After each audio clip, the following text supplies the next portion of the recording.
Hello, welcome to the Lalo Dagach podcast. I'm very happy to finally have on Saad, who is a professor of evolutionary behavioral science at Concordia University in Montreal. He is author of the book Evolutionary Psychology in the Business Sciences, also author of The Evolutionary Basis of Consumption, and his latest book was The Consuming Instinct. And he also has a blog on Psychology Today. Thank you for coming on, Gad. Oh, pleasure. I'm glad that we're finally chatting. Is there anything else there you'd like to add to your introduction in case I left it out? Perhaps we could mention that I have a YouTube channel called the Saad, S-A-A-D, Truth, where I discuss anything that strikes my fancy, but typically issues dealing with science, with politics, with religion, with political correctness. So people can certainly check out my YouTube channel if they'd like. I don't know how I left that out. Definitely they should check out your channel. I was kind of nervous and I was just going through your Wikipedia. But yes, that your channel is excellent. You do both short videos where you do explanations on anything from politics, religion, just ideas and new terminologies you've been thinking of. And then you do quite a lot of interviews with a lot of people. So your channel has a lot of videos, more than I could dream to see. So definitely people should check that out. And you're more on the science end of things as far as your profession. I do more politics. So I'd like to talk to you more about politics. But first, I'd like for you to explain kind of what you do in the sciences. Sure. So before I do that, maybe we could settle an important matter. Oh, God. Perhaps more important than anything else that we'll talk about today. You hail from a country that has disrespected the Godfather, and that I am a strong supporter of Lionel Messi. And in 2 consecutive Copa America finals, Los Carniceros de Chile beat Argentina. I actually had to go to Google Translate to get that. The Butchers of Chile beat my boys. And so for that, I shall never forgive you. But anyway, congratulations to Chile on their incredible performances. But to answer your question, in all seriousness, my research is at the intersection of psychology, evolutionary psychology and evolutionary biology, and consumer behavior. And so what I try to do is look at how our evolved minds and our evolved bodies have certain indelible forces that manifest themselves in the consumer realm. I mean, I don't only focus on consumer behavior. My chaired professorship is in evolutionary behavioral sciences and Darwinian consumption. So my goal ultimately is to demonstrate that you can't really understand, human behavior or human nature without ever recognizing that our minds didn't mysteriously come out of nowhere, but they come through a process of natural and sexual selection. And so that's really what I do in my scientific work. I see. Did you hear recently about Peter Bogosian and James Lindsay, who I just actually interviewed also this week? They wrote a paper called The Conceptual Penis, which was a Sokal-style hoax, which Sokal was an author he was a scientist, physicist, I believe, in the 90s. Yes. And he wrote a paper that was a hoax to show that a lot of journals of social sciences will publish almost anything. And he wrote something about quantum gravity being a social construct. And Peter Bogosian and James Lindsay wrote a paper about the conceptual penis, which was also a hoax, and they wrote it under pen names. And their paper, in a similar way, had the premise that the penis, the male penis is a concept only. It's not an actual organ. And that concept alone is responsible for climate change. Yeah, so not only am I aware of it, Peter Bogosian had contacted me a few weeks before the hoax paper, broke, to ask me if I wanted to get in on some of the hoaxing. Not necessarily on that particular paper, but he knew that I've been doing this kind of satire of all this BS for a long time, and so he asked me if I'd want to get in on it. At the time, I answered that perhaps at some future date, but I was, I had a whole bunch of stuff on my played at that point. But stay tuned. Maybe I will get in on some of these hoaxes in the future. And as a matter of fact, before the paper broke, I received advanced knowledge of it. So yes, I'm very aware of it, and I actually covered it on my YouTube channel. And as a matter of fact, one of the things that I tried to do is to read some of the absolute brilliant passages in the paper without cracking up. And it is frankly impossible. I tried my best, but you can't get through one sentence without just realizing how brilliant the satire is. And what makes it so powerful is that, I mean, it's really no different than what postmodernism is, right? So, I mean, it's not as though they're engaging in hyperbole, that it's really removed from what postmodernism nonsense is. What makes it so incredibly powerful is that it is indistinguishable from postmodernism. And yet, even with all of these hoaxes coming out, the postmodernists and their associated ilk will double down and say, no, this proves nothing. This says nothing about our field. So it's really quite ludicrous. What was amazing, like James Lindsay shared a paper of, and this was a serious paper, this is not a hoax, and this was in a serious, I think, women's studies or feminist journal, where the author said that the menstrual cycle was also a social construct, that it doesn't actually happen biologically. And I'd also like to ask you, and I encourage people to listen to, for example, the podcast when you were on the Waking Up podcast with Sam Harris, which I believe is on your channel, and I'll maybe add a link to that Sure. below so people can listen to that, because there you speak more in depth about social justice warriors and the regressive left and how this is affecting in the sciences. So I'd only like to ask you a more specific question: is from all this concept I see of everything being a social construct over biology or evolution, and even in the paper about the conceptual penis, which was a hoax from James and Peter, they even got a lot of comments saying, well, you might have thought this was just a hoax, but actually you have a point.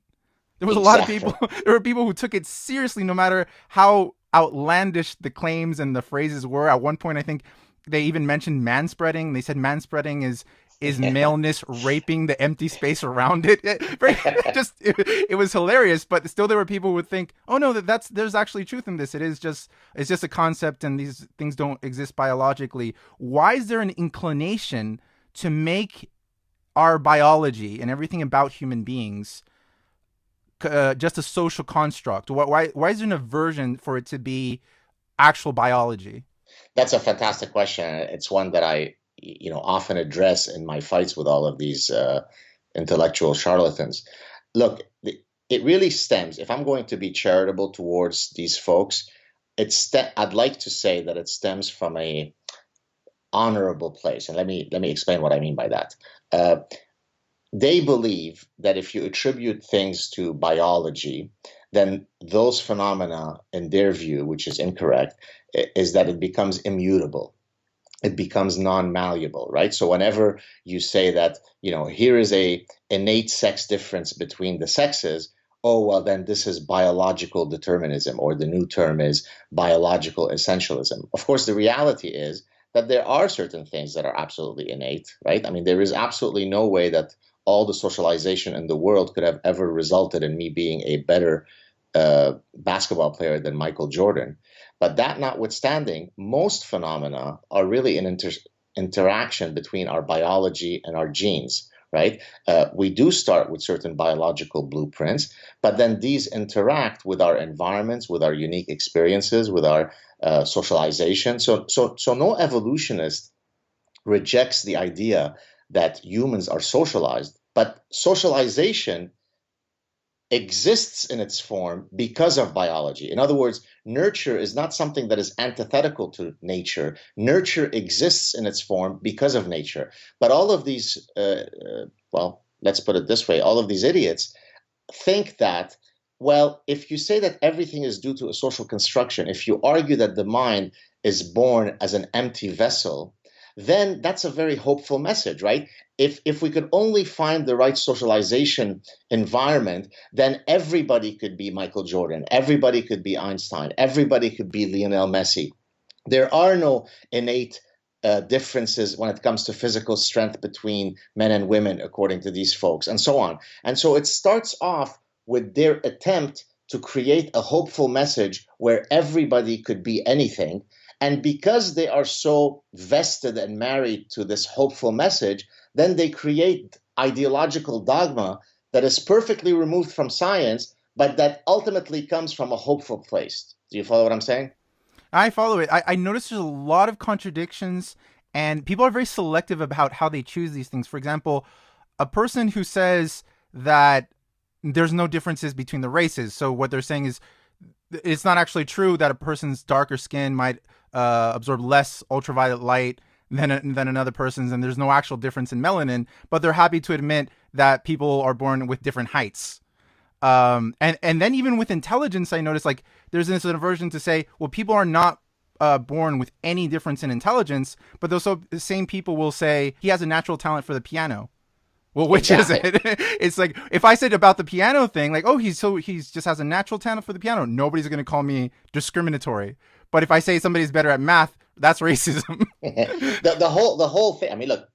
I mean, you're exactly right, because what drives them is ideological dogma, which in a sense becomes a form of secular faith, right? So in the same way that religion requires that I suspend reason and jump into the pool of faith, the same thing happens with these folks. They start off with the revealed truth. Now, the revealed truth doesn't come from Muhammad or from Moses or from some other prophet, but the revealed truth comes from some starting ideological point, and then I will assiduously defend that revealed truth at all costs. And damned be science, damned be logic, damned be reason, I will defend that revealed secular truth. And so you get things like race is a social construct from on the one hand of their mouth, and on the other hand of their mouth, the social justice warriors at every university will argue that they need their own special race segregated houses. Well, so is race a social construct that doesn't exist? Or is race something by which we should segregate dormitories at universities? So they don't see the irony and the contradictions in their positions because they are blinded by faith, by bullshit. And so it's the exact same problem that you see amongst those who are religious. You see it amongst the social justice warriors. I find the number one question where they really put themselves in a corner in this issue, that every time I confronted a person who's like more on the social justice end of this, and I asked them this question, I have yet to ever get any kind of response. And that is when they talk about sexuality just being a social construct and it's not biological whatsoever. And I've even heard people say, well, you just choose to be heterosexual like women, but these are just ideas and it's socially constructed for you to believe. And I say, well, look, during pretty much the 80s and 90s when I was growing up, the main push for gay rights was a push against the conservative right wing to say, no, people are born gay. This is part of who they are, right? This is part of their biology, and we have to respect that.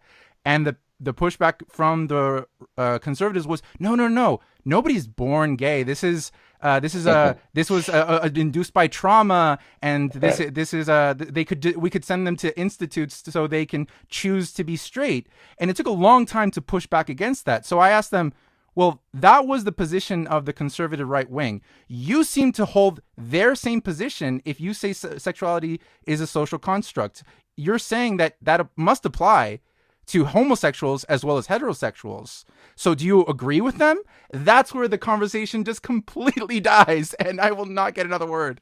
You're using way too much logic and reason for them. And as a matter of fact, you're exactly right. In the consuming instinct, I think it was in the first chapter, I mentioned very much what you're saying regarding the homosexuality versus heterosexuality orientation. It turns out that according to some of these ideologues, homosexuality is innate, but heterosexuality is an arbitrary learned orientation. Now, you don't have to have a chair in evolutionary behavioral sciences to recognize what a bunch of lunatic nonsense this is, right? I mean, we are a sexually reproducing species. So again, heterosexuality is learned, but homosexuality is innate. I mean, come on. Now, Now, just to add to this Yeah. whole, what not just me but others have called biophobia, the fear of biology. I recently appeared, and you may be aware of this, and maybe some of your viewers maybe watched my appearances. I gave a testimony in the Canadian Senate, and then I gave a lecture later in front of Parliament on some of these issues. But specifically in the Canadian Senate, I was discussing some of the dangers of Bill C-16, which is a bill that tries to incorporate gender identity and gender expression as groups that are susceptible to being victims of hate. And in my opening remarks, I was simply arguing that the bill is so poorly formulated that pretty much anything that I teach in my courses, any research that I do, where you do start with the fundamental principles that there are two sexes, for example, sexual selection is the mechanism that explains how sex differences evolve via an evolutionary process. If I discuss human mating preferences and how these evolve, all of these things would be construed as an affront, as prejudicial, as biased against the transgendered, the non-gendered, the non-binary. And so I was trying to explain to these lobotomized senators that, look, I mean, the way the bill is framed, it is so removed from science that, I could imagine how not just Jordan Peterson, who got into hot waters, but myself and many others downstream will perhaps be sent to Gulag 13 because of teaching something as, basic and fundamental as evolutionary biology and evolutionary psychology. And the fact that in the 21st century, a professor has to go to Ottawa to argue that no, there is such a thing as biology. There is such a thing as maleness and femaleness. It's not even Orwellian. It doesn't even, even the greatest satirist couldn't come up with such a reality. And yet that's exactly what I faced 2 weeks ago. It it's quite sad that we're at that point in 2017. It seems like a huge step back for science. Right. So I'd like to talk about some political issues, but I feel that it's very important to know your background, and I have a great interest in your background since I'd hate to say it's similar to mine because your experience is not similar to mine at all, but my family in a distant background with my great-grandfather immigrated from Palestine to Chile, which was a very huge migration. Chile is I believe the third most populated country with most Palestinians in the world, about 500,000 Palestinians just in Chile, and there's only like 85,000 in all of the United States. And it's the most populated country with Palestinians outside the Middle East. You were actually born in Lebanon, and I'd like to hear some details about Sure. your background, if that's all right. Yeah, I'd be happy to talk about it as much as you need to do so. So I was born in Lebanon in 1964. Lived there for 11 years. We're Lebanese Jews, not Druze, not D-R-U-S-E, Jews, J-E-W-S. We were part of the last, if you like, bastion of Jewish life in Lebanon, and that I think at the zenith of the Jewish community in Lebanon, there might have been, if I'm not mistaken, maybe 20,000 Jews. But then, as time progressed, it became more and more precarious to be Jewish in Lebanon. And then when the civil war broke out in 1975, while we still lived in Lebanon, then it became impossible. How old are you when that started, the civil war? So I was 10, but then we left Lebanon when I was 11. Can I ask you, how was life before the Civil War in your earliest memories? How was the interaction between Jews and Christians and Muslims, considering, to a large degree, many are all Arab? Yes. Mm-hmm. So here it's important to sort of explain a few misconceptions. So people say, well, if that world was so held such animus towards the Jews, then how could you have existed there? Well, of course, right? People don't go around, beheading the kuffar every day for 1400 years, right? There is a lull in the hatred and the genocidal, mania. And so we lived, in a sense, comfortably, in that, of course, if people wanted to know that we're Jewish, it's not as though it were a secret. You could simply go down to what I mean, I'll use the word in Arabic, Wadi Abu Jamil, which is the area in Beirut where the Jewish quarters were, and you could go to the main Jewish synagogue and see who's going in, and you could find out who's Jewish. So it's not as though it were a complete hidden secret that we were Jewish. But from the earliest memories that I have, I always knew that I was inculcated by my parents, that, thread lightly, right? I mean, you're Jewish, we're different. We have to be careful. So you were always aware that you were, even though we were full-fledged Lebanese, we're totally Arabic. Our Arabic is our mother tongue. We eat Arabic food. We listen to Arabic. I mean, everything about us is Lebanese. Uh, there was something uniquely different about us. There was this sort of asterisk associated to us, namely that we were Jewish, and you simply had to be careful. You didn't speak too loudly about issues that could cause your neighbor to, turn towards you and accuse you of something as a Jew, right? And that's what led to many Jews ultimately leaving, because there would be conflicts between, say, Israel and the Arab countries. And so it would become more difficult to be Jewish in Arabic lands. And so the Jews, feeling that they were either persecuted or about to be persecuted, would then have a mass exodus out of Lebanon. Now, of course, the anti-Semitism all over the Middle East doesn't arise magically in 1948 when Israel came to be. So it's not as though anti-Jewish animus only came about because of Israel. It is very much embedded in every single interaction in the Middle East, right? I mean, if it rains, it's due to the Jews. If it doesn't rain, it's due to the Jews. If a squirrel gnaws at your balcony, it's due to the Jews. If your daughter has a bad exam, it's due to the Jews. And so this, you see it everywhere. You see it in politics. You see it in the soap operas that you watch and so on. So you always knew that you were different. But yet we still had a good life, and that my parents were very well connected. We were well-to-do. We had tons of friends who were, of course, Christian and Muslim. But you always knew that the day will come where you're going to have to run, just like has happened for 1400 years. Did you go to school with was it the society mostly integrated? Where you go to school with people of other religions, and for them, and how was that interaction with children your own age? Was it mostly a Jewish community you were in, or was it just very diversified? So yeah, that's a great question. So I have three siblings, all of whom are much older than me. I'm the fourth child, uh, and so the first three siblings actually did go to Jewish school and so on, until they got to a certain age where you could no longer go to only Jewish school. But let's say in elementary and the equivalent of what would be called high school here, uh, the main school in Beirut, if memory serves me right, is called Alliance, which is where all the Jews went. Probably somebody could probably do Google search and find it.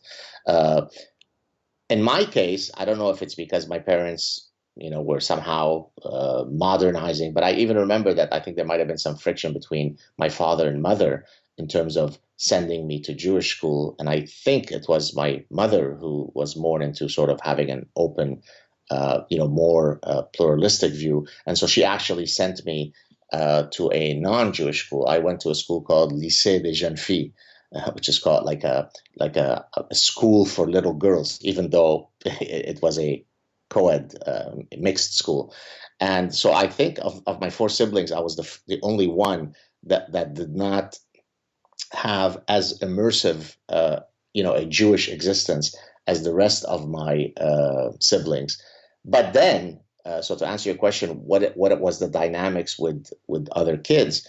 I think the following story I might have stated before publicly. I can't remember if I have or not, but if I have, it's worth repeating. I remember I was once in school. It must have been, maybe I was 9 years old. So this is about 2 years before we ended up leaving Lebanon. And the teacher asked the students. Now, this is a class that's made up of, quite a bit of Muslim students, Christians, and I think there might have been one or two other Jewish kids. And the teacher asked, what would you like to be when you grow up? And so every child would get up, teacher, when I grow up, I want to be a fireman. I want to be a soccer player.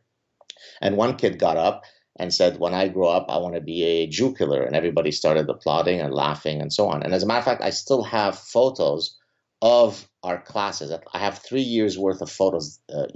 Actually, I have them electronically, and I could point to that exact kid. That's how much he is seared in my memory. So again, it's not as though every single place you walked, you had to fear for your life prior to the Civil War, but you always knew that you were different, right? I mean, I'll give you another example. When I was 5 years old, almost six, in 1970, Abdel Nasser, the Egyptian president at the time, passed away. He was a pan-Arabist who wanted to sort of unite all of the Arab world, not under a religious theocracy, but just sort of in pride in being Arabic and so on. And so he was a hero in the Middle East.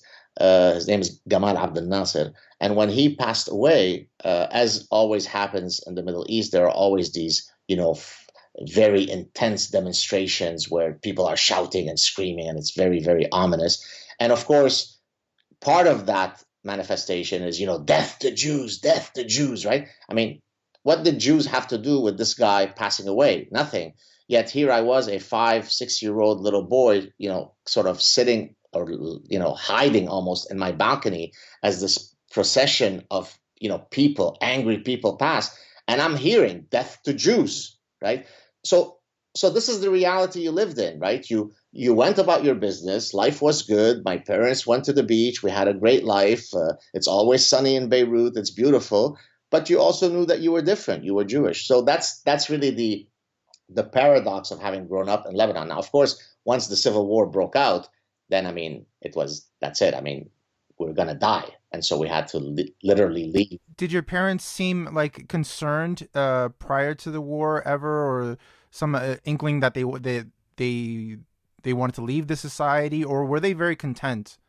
Yes, another great question. And you're certainly, as you told me off air before you started, you're certainly, asking a lot more questions, which of course I'm happy to answer than the typical questions that I get regarding my background.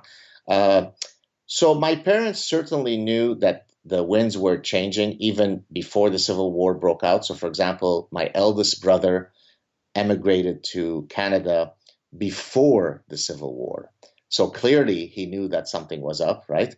And as a matter of fact, by the way, he married since you're Palestinian Christian, I believe, correct? Yes, are you yeah. Christian? Yes. So he married actually a Palestinian Christian woman.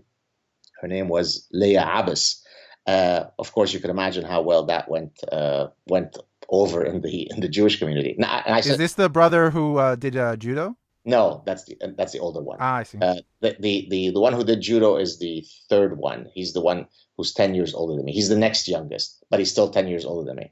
So the eldest one moved to Canada before the Civil War started, and then my sister, who's the second eldest, moved also to Canada before the Civil War started.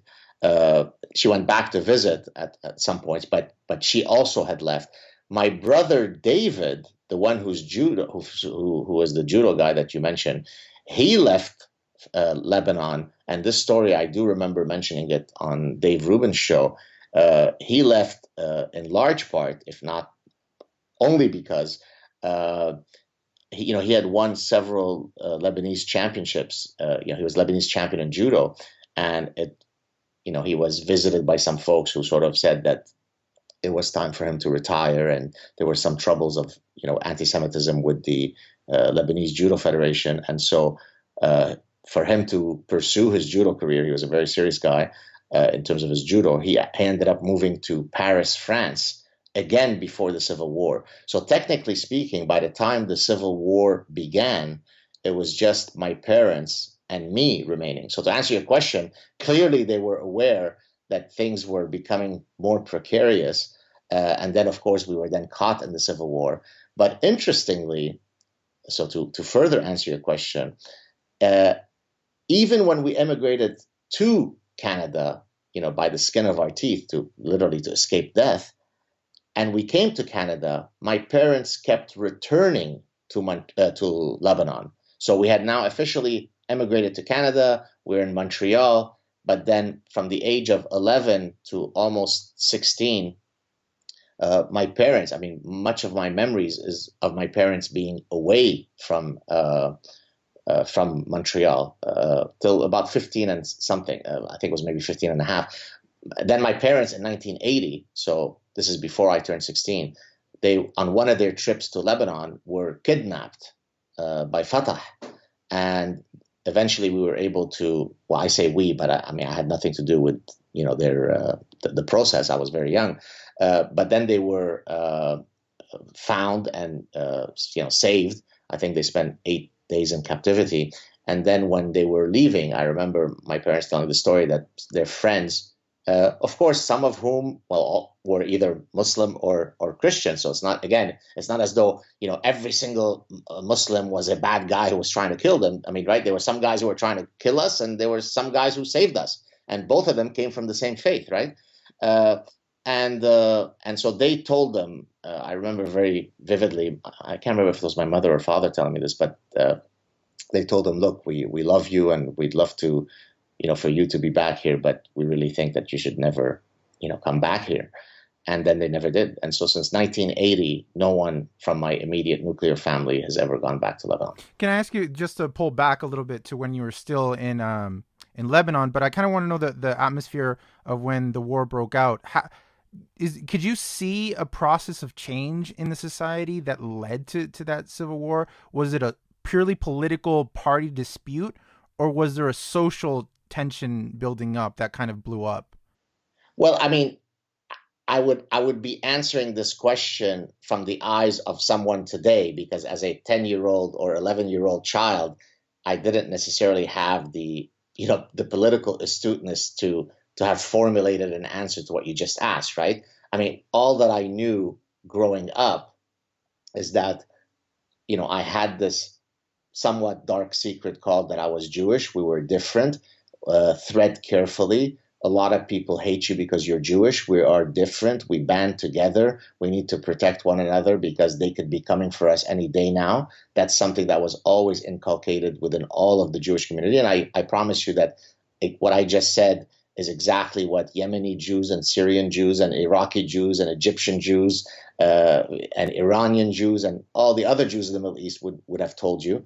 And so, no, I didn't, when I was 10 years old worrying about playing soccer and, how much I could keep the ball up, juggling it, I wasn't thinking, gee, I feel that the political winds are shifting. Yeah, right. I'm a 10-year-old child, right? Right. But what I do know is that there was always this looming cloud over us, right? And so much so that my 3 siblings were no longer in Lebanon as I was growing up. So I don't know what the trajectory would have been. And actually, I recently discussed this with my wife. We were chatting, and I said, I regret that, our children haven't had a chance to know Lebanon and, become fluent Arabic speakers. Because again, people don't realize that, I'm Lebanese, right? I mean, I'm Jewish by religious heritage, but everything is no different than another Lebanese person. My language, as I said, my music, my everything, right? And so I would like that my children have that heritage, but of course it's too dangerous for me to go back now. And so I've always wondered what would have happened to our family had the Civil War never broken out.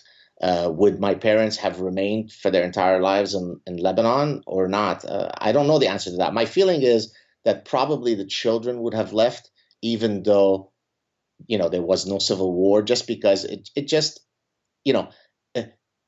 the future for Jews is not really in the Middle East, unfortunately. Even in a place like Iran, where there's still, I don't know exactly how many Jews, maybe 20,000 or 30,000, I'm not exactly sure, because you're always living with the psychology of a dhimmi.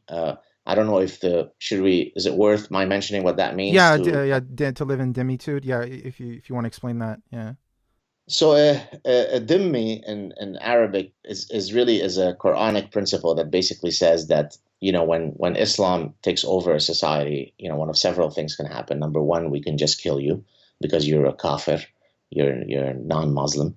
Number two, we could ask you to convert, which of course is how many people, indigenous people in those areas became Muslim. Or number three, we could tell you that, okay, if you are people of the book, and people in the book refers to other monotheists, so Christians and Jews, we could allow you to, we could tolerate you, right? It's not tolerance. We tolerate you. It's very different. It's a very different concept from the Western mindset. We tolerate your existence, but of course, under third, fourth class status as a citizen, and you have to pay a jizya, which is like a protection tax, so that so that you can exist within our Islamic society. Now, in different countries, that living as a dhimmi, that dhimmitude, took different forms. So in Lebanon, which was the most progressive and the most modern of all Middle East countries, there wasn't a guy who knocked at your door and said, "Hey, Jew, where's your jizya for this month?" Right? But as I mentioned earlier, the dhimmitude manifested itself by the fact that my brother left because he was now afraid because of his judo career, right? The ominous winds were there to tell him it's enough with his judo wins, right? A guy might look at your beautiful Jewish daughter and make advances at her, and it might be more difficult for you to go to the police and complain because ultimately, she is a Jewish woman. This is exactly what happens, for example, today in Pakistan with the Christians, the Christian Pakistanis, right? So when you live as a dhimmi, it doesn't necessarily mean that they're running after you all day, beheading you and raping you. It just means that at the very least, know your place, Jew. Okay, and so that's how it was for us in Lebanon. Yeah, and I mean, historically, for my family, the reason the Christian Palestinians were leaving was because they were still under Ottoman rule and they were being forced into the military. For people who know, for example, like the Armenian Genocide, it starts with also taking Christian Armenians, pushing them into the military. And a lot of times they were put in the front of the line, sometimes without weapons, just to absorb bullets. For the other side. And of course, a lot of people would run or not want to participate. And my historical family saw this coming, and a lot of Christian Palestinians saw this coming, and they got the hell out of there. And I mean, this is early 20th century, so it's almost over 100 years ago. But throughout that history, and even before then, and even today, there's a problem of just minorities being pushed out more and more and more out of the Middle East. So my historical family's story, your personal story, and the story of people today isn't stopping. And it seems like just minorities are being expelled, or just out of fear, just wanting to leave from the Middle East, which is causing kind of this homogenous setting for society where it's just totally Muslim. And I feel like that adds to the concentration of an Islamization of a society when you're just completely empty of any kind of minority as far as religious or anything like that. What do you think? Yeah, look, this reality has been happening for 1400 years. I mean, it started with none other than Muhammad, right? I mean, he, on his deathbed, he said something, I don't remember the exact words, but rid Arabia of the kuffar, get rid Arabia of the Jews, and so on. So it's not as though this is anything new. Now, again, folks who are regrettably, parasitized with ostrich parasitic syndrome, who can't think straight, will say, "Oh, but come on, what about the glorious period of Andalusia when everybody walked around holding hands, singing John Lennon songs, Imagine, and kissing and making love all over the place?" Well, of course, first of all, that's a myth. But the reality is that, again, I concede the fact that it's not as though there's been 1400 years of never-ending genocide, right? You once in a while have to take a break and have an espresso between the beheadings, right? And so that's what would typically happen in Islamic lands. It's not as though minorities have never existed, but once Islam comes in, the writing is on the wall. Now, the writing might it might lead to fruition, where fruition is that it becomes completely homogenized Islamic.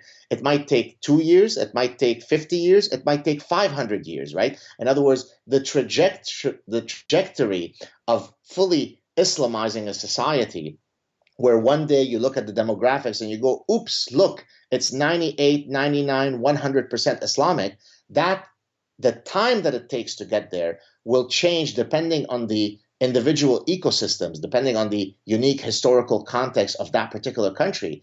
But the trajectory is always the same, right? There is no time where Islam takes a foothold in a society and there is increased pluralism, there is increased tolerance, there is more Jews that flock, there is more Bahia, there is more Zoroastrians, right? So again, no one is contesting the fact that there are hundreds of millions of Muslims throughout history who have lived with their co-neighbors from other religions, and they were perfectly loving and kind and lovely, and in many cases protected those people from Islamic abuse. Nobody's contesting that. But we're talking at the aggregate. When a society becomes more Islamic, is it good news for other religions or not? And the answer to that question could not be any clearer than the existence of gravity.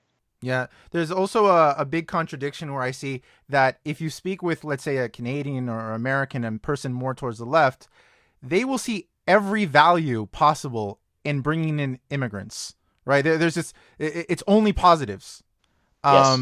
But then they don't apply the same logic to other countries. For example, they only see it as a good thing that minorities are getting out of the Middle East.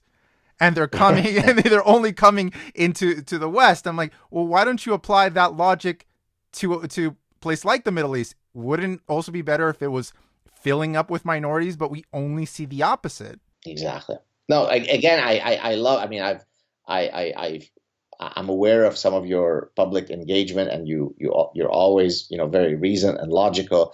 But your reason and logic is wasted on people whose brains have been parasitized and turned into mush, right? Again, in the same way that you can't speak to a religious person in a logical manner, right? Sometimes people say, well, why don't you debate creationists or anti-evolution deniers? Well, because I know that ultimately it's likely to be not a very fruitful exchange, because the central premise on which this gentleman will start from is that he is completely unmoved by any evidence that I might provide him, right? And the same reason why I don't debate flat Earth Society members.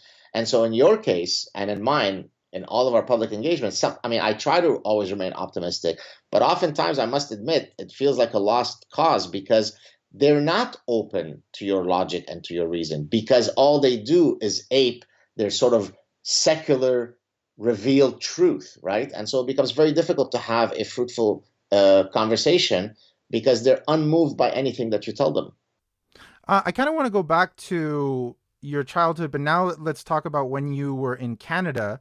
As you're growing up, I know people now, if you talk about identity at all, they immediately scream identity politics. I don't think that's the same thing. I do want to know how your identity worked when you were in Canada, as far as, did you consider yourself more Arab or more Jewish, or how did people see you being from Lebanon and being an Arabic speaker? How are you treated by, for example, the Jewish community? Did they just see you as Jewish, or did they see you as rather different because you came from Lebanon and you're Arab? Right. So we, in terms of our Jewish life in Lebanon and in Montreal, we belong to a synagogue that is made up of other Jews from Arabic countries, right? So there are Iraqi Jews, there are some Egyptian Jews, there are some Syrian Jews, and quite a bit of Lebanese Jews. So it's not as though we were going to a synagogue that had Rosenberg and Silberstein and Mordechai's, right? So, in other words, we weren't really mixing in terms of, at least these are choices that my parents made, right? I was a young kid, so no, it wasn't strange for us to be Arabic-speaking Jews, because everybody who was at the congregation within our community came from similar backgrounds. But where I did see that schism that you mentioned is, I think maybe the first or second summer when we were in Canada. Well, it was actually the summer when Elvis Presley died. So, because I remember sort of one of those episodic memories where you hear that Elvis Presley died. So I guess we could go back and check on Google when he died.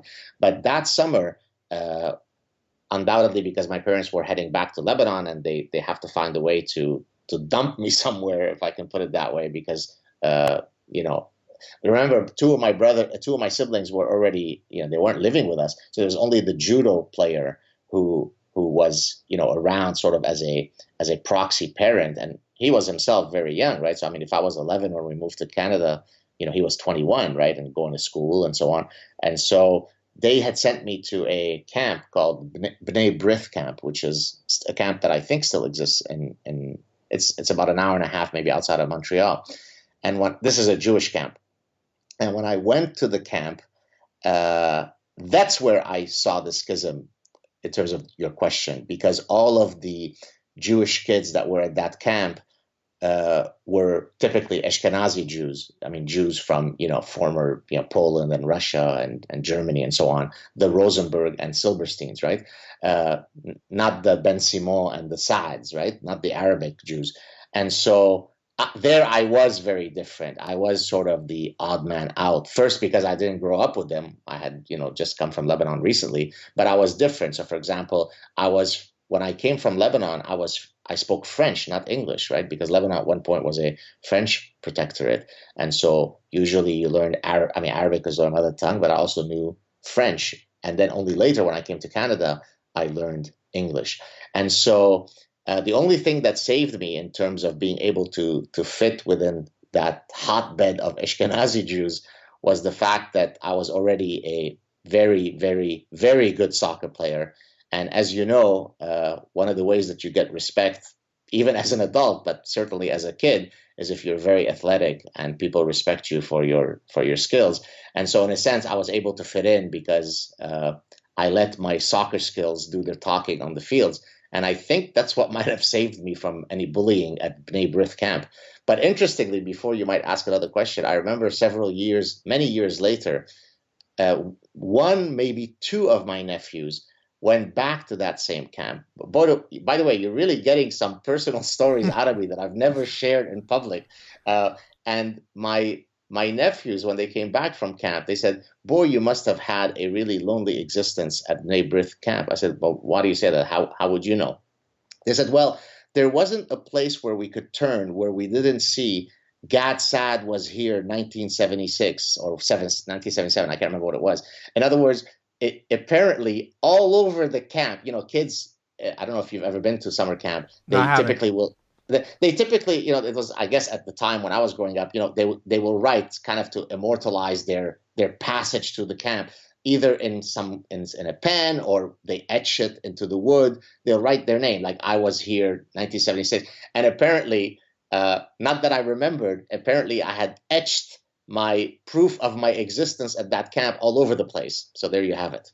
How was the integration for your parents into Canada? Was it all fruitful, or was there any trouble between being from an Arab country like Lebanon and to Canada?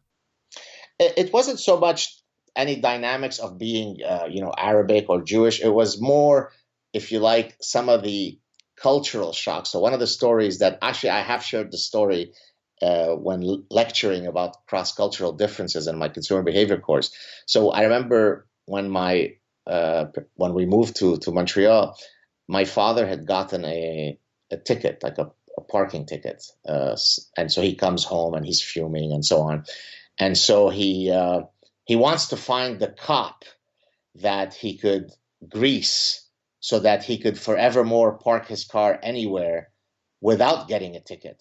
And then someone explained to him, my father's really name shouldn't do that. Like give him. So my father's name is Albert. So someone explained to him saying, "Well, Albert, that's not how it's done here." And I remember him saying, "What kind of barbaric, savage country is this?" Right? So, like, what kind of insane system is it where there is law and order where you can't bribe the police? This is monstrous, right? So these types of snippets, I have, of course, ad infinitum number of stories that I could share. So it's really that was difficult for them to integrate. Right? I mean, they were already, so this is 1975. So my father was born in 1930. So he's 45 My mother is, 41. They're already, young middle age. They've already lived a very, happy life in Lebanon. So in that sense, it was difficult for them to integrate. And so that's why they kept going back to Lebanon, right? I mean, which is quite paradoxical. On the one hand, right, we leave by the skin of our teeth, worried that whether we're going to survive the next day. And then once we are in safety in Lebanon, my parents then returned to Lebanon at various points. Now, of course, it's because people said that they'd be protected and they had connections and so on. But that gives you a sense of how, if you like, torn they were in their ability to assimilate into this society. But as I said, after 1980, when they were kidnapped, then there was no choice of ever going back, so they never did. And you yourself, do you have any desire? Do you miss the idea of Lebanon of when you were a kid, or is it something that you're completely over? Yeah, it's a great question. In terms of the pain of the things that I experienced and saw in Lebanon for that 1 year when we were in the Civil War, I mean, that's enough to fill 1,000 psychiatry books. So in that sense, no, I don't miss that because it was so profoundly traumatic. But what I do miss is the idea of Lebanon. I do miss the idea, and I really see it through the eyes of my children, if you'd like. I see it through the eyes of my children who are growing up now. I mean, look, between my wife and I, I speak English, of course, French, Arabic, and in the past, I spoke much better Hebrew. Today, I would say I speak, basic conversational Hebrew, but it could probably quickly come back. And my wife speaks also Armenian. So between the two of us, there are 5 languages that we cover. And yet, really, our children mainly speak English and French. And that I regret, because I think that if, for example, I were to go back for a year to American University of Beirut and be a visiting professor there and immerse them in, an Arabic, environment, then they're going to, they're young children still, they're going to come back fluent Arabic speakers. And you're only going to benefit from having that rich heritage, that rich linguistic tradition. And so in that sense, that's what I miss. I miss the fact that, Lebanon is a film that somehow is stored in my memory, that at this point has mainly, horrible memories, and that I can never go back and experience, or at least show my children where we come from. That's what I regret more than anything. So you recently had on Yasmin Mohammad on your show, on your podcast. I and did. she's from Canada. She grew up in a very fundamentalist Muslim family in Canada. Also lived in Egypt, but she had also a very harsh childhood under a very fundamentalist family and community in general. And I don't know if you actually watched the podcast she's on, which is The Secular Jihadist, which has Ali Rizvi, Faisal Al-Mutar, and Armin Navabi. I haven't watched it, but I know it exists. Right. So on that podcast, which I watch regularly, I'm very interested in seeing this dynamic between 4, and they also have guests on different ex-Muslims. I noticed their dynamics in their interaction between ex-Muslims that I would have never have realized had it not been for this podcast. So Yasmin grew up in a fundamentalist Sunni Salafi family in Canada, while the rest of them were Shia, and they all say that they came from very secular families, to the point where even some of them have said they don't really consider themselves ex-Muslim. And if you watch enough of the episodes, and I've talked about this with Yasmin quite a lot, that I can see in the interactions when they talk about Islam and they talk about the religion itself, or their dynamic with their family, is that she gets very frustrated about talking about these subjects, because there seems to be a lack of understanding about the harm that Islam can cause. So I'm seeing that there are different kinds of ex-Muslims, as far as ones who had not a necessarily negative or harmful experience in their upbringing. Therefore, they are ex-Muslims only in a theological sense, right? They see it as false. This is not scientifically true. If you read the Quran, it's not consistent in that sense.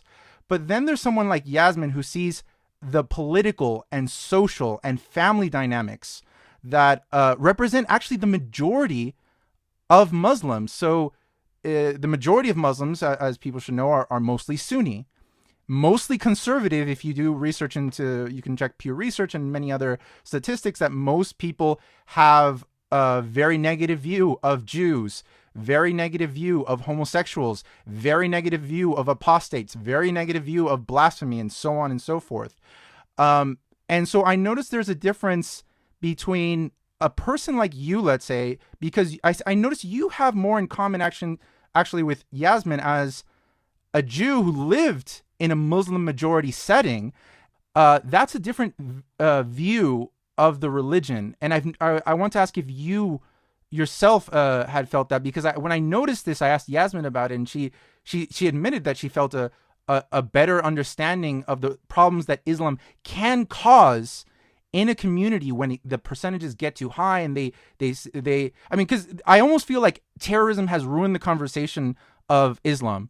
I think if you just took out terrorism from the conversation, there would still be a wide range of very serious problems. Look, absolutely, right? I mean, I've had many guests on my show that fall into the two camps that you've said, some of whom, as you said, are considered ex-Muslims, or they still consider themselves, Muslim light, right? They're cultural Muslim, whatever that means, but they actually don't buy into all the political angles of Islam. And I've also had other folks who very much mirror, the reality that, I mean, not exactly what I've experienced, but because in their case they were Muslim, they weren't Jews fleeing for their lives, but who come from the camp of Yasmin and myself. I mean, think of Cynthia Farahat, who's another Egyptian activist who was on my show. She's Coptic Christian who escaped Egypt. And you're exactly right that many folks, what they do, I call it, I mean, this is sort of related to what you're asking. There's a phenomenon that I call unicorn Islam. And unicorn Islam is where someone tries to interject their own wishes and desires of what their religion should be like. So, for example, if I am a lesbian Muslim woman, then I will concoct a unicorn version of Islam that says, oh, no, but if you really understood true Islam, they love lesbians, right? And if I am a Muslim guy who has many Jewish friends, then I will construct a version of Islam that says, no, but at its fundamental roots, Islam loves the Jews, right?